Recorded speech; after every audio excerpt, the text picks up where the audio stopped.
Assalamualaikum warahmatullahi wabarakatuh. Selamat siang teman-teman semuanya. Perkenalkan, nama saya Eka Atika Sari. Di sini saya akan mempresentasikan tentang rangkuman jurnal yang berjudul Demokrasi, Kepemimpinan, dan Psikologi Moral.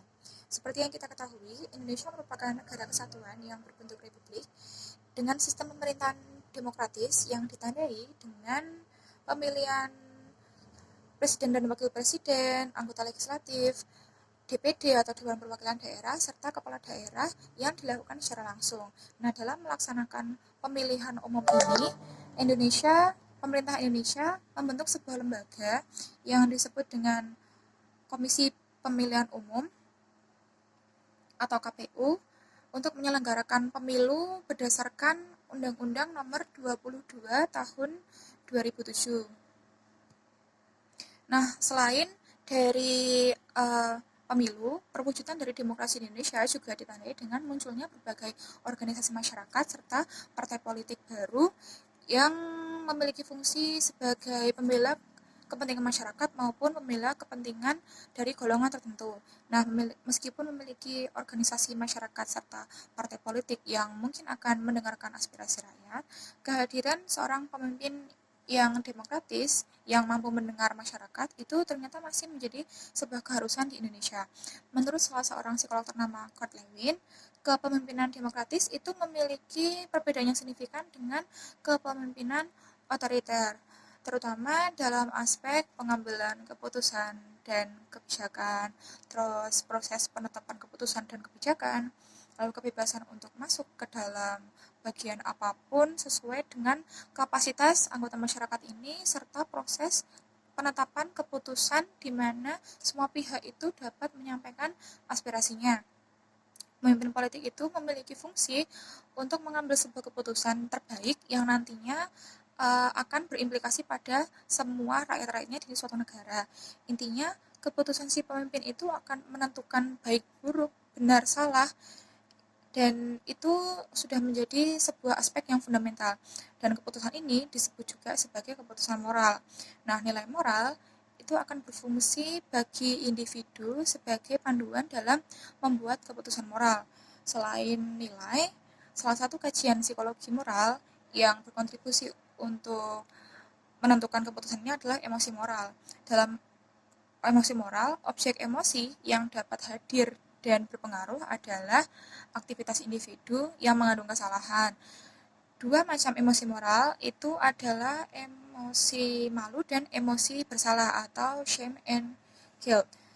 Nah, emosi moral akan muncul setelah individu itu melakukan sebuah tindakan atau aksi. Dalam kaitannya dengan isu politik, emosi moral ini adalah konstruk psikologis yang harus hadir sebagai panduan perilaku politik, terutama seorang pemimpin politik yang harus dapat menjadi role model bagi rakyat-rakyatnya.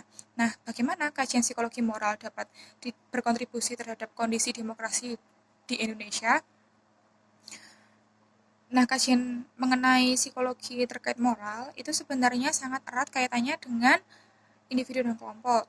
Dalam hal ini, psikologi moral merupakan sistem ilmu psikologi yang tepat untuk mengkaji, memahami, dan mengidentifikasi perilaku manusia dalam demokrasi di Indonesia. Lalu bagaimana cara kita mengaplikasikan teori dan kerangka konseptual dari nilai moral dalam konteks politik dan demokrasi di Indonesia ini? Sebenarnya dalam berbagai kajian pengukuran psikologi, berbagai aspek psikologi manusia itu tuh dapat diukur melalui berbagai metode dan instrumen pengukuran. Prinsip demokrasi yang telah diterapkan di Indonesia dapat membawa kita kepada berbagai konsekuensi sosial yang positif. Salah satu contohnya adalah kondisi di mana semua orang itu memiliki hak yang sama untuk bisa menjadi seorang pemimpin politik. Namun, apa yang harus kita gunakan sebagai panduan, sebagai memilih seorang pemimpin yang akan membawa ideologi kesejahteraan rakyat?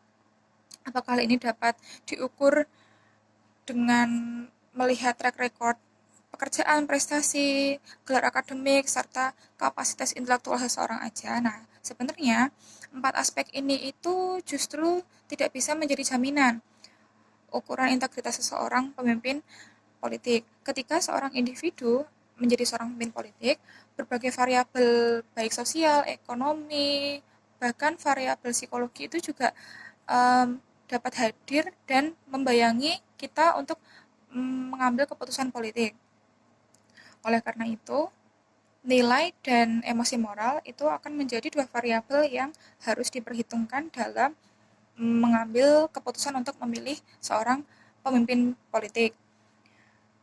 Ketika seorang individu menjadi pemimpin politik itu, ia akan dibekali oleh berbagai perangkat politik yang terdiri dari ahli, birokrat, profesional, intinya seperti itu. Contohnya gubernur dengan perangkat SKPD-nya, lalu presiden dengan menteri dan staf-staf khususnya, seperti itu. Sehingga tugas seorang pemimpin itu sebenarnya adalah untuk menentukan kemana arah perangkat kognitif ini tuh dapat berlabuh. Oleh karena itu, pemimpin itu harus bisa menjadi nahkoda yang memberikan arah dan tujuan yang tepat kemana sebuah kapal besarnya atau negaranya itu akan berlabuh, seperti itu.